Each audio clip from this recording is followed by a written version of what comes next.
வேலூரில் கோட்டையின் மேல் 78 அடி நீள தேசிய கொடியை பாஜகவினர் அனுமதியை மீறி எடுத்து சென்றிருப்பதாக தற்போது அண்மை செய்தியை நாம் பார்த்துக் கொண்டிருக்கிறோம். அவர்களை தடுத்து நிறுத்தி போலீசார் பேச்சுவார்த்தையில் ஈடுபட்டு வருகின்றனர்.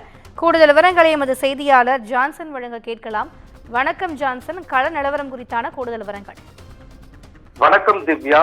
நாட்டின் 78வது சுதந்திர தின விழாவை ஒட்டி வேலூரில் பாரதிய ஜனதா கட்சியினர் சுமார் 100க்கும் மேற்பட்டோர் மாநில பொதுச் செயலாளர் கார்த்திகாயனி மற்றும் மாநில துணைத் தலைவர் நாகேந்திரன் தலைமையில் வேலூர் கிரீன் சர்க்கிள் பகுதியில் இருந்து மக்கான் சிக்னல், பழைய பேருந்து நிறுத்தம், ராஜா திரையரங்கு பேருந்து நிறுத்தம் வழியாக வேலூர் கோட்டையில் இருசக்கர வாகனத்தில் தேசிய கொடியை ஏந்தி இருசக்கர பேரணி சென்றனர்.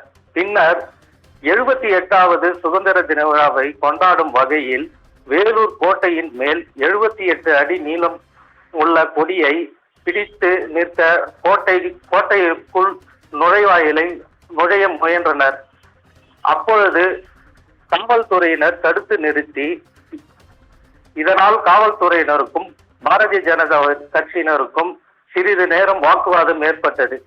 பின்னர் கோட்டையில் உள்ள செல்ல காவல்துறையினர் அனுமதி மறுத்த நிலையில் கோட்டையில் இருந்து மக்கான் பகுதியில் உள்ள சிப்பாய் புரட்சி நினைவு தூண் வரை 78 அடி நீளமுள்ள தேசிய கொடியை ஏந்தியவாறு பேரணி நடைபெற்றது.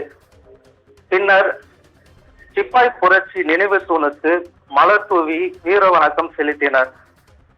வேலூர் சிப்பாய் புரட்சி நினைவு தூண் எதிரே உள்ள வேலூர் கோட்டை சுற்றுச்சுவரில் 78 அடி நீளம் உள்ள தேசிய கொடியை பிடித்தவாறு கோஷங்களை எழுப்பினர். திவ்யா, கூடுதல் விவரங்களுக்கு நன்றி ஜான்சன்.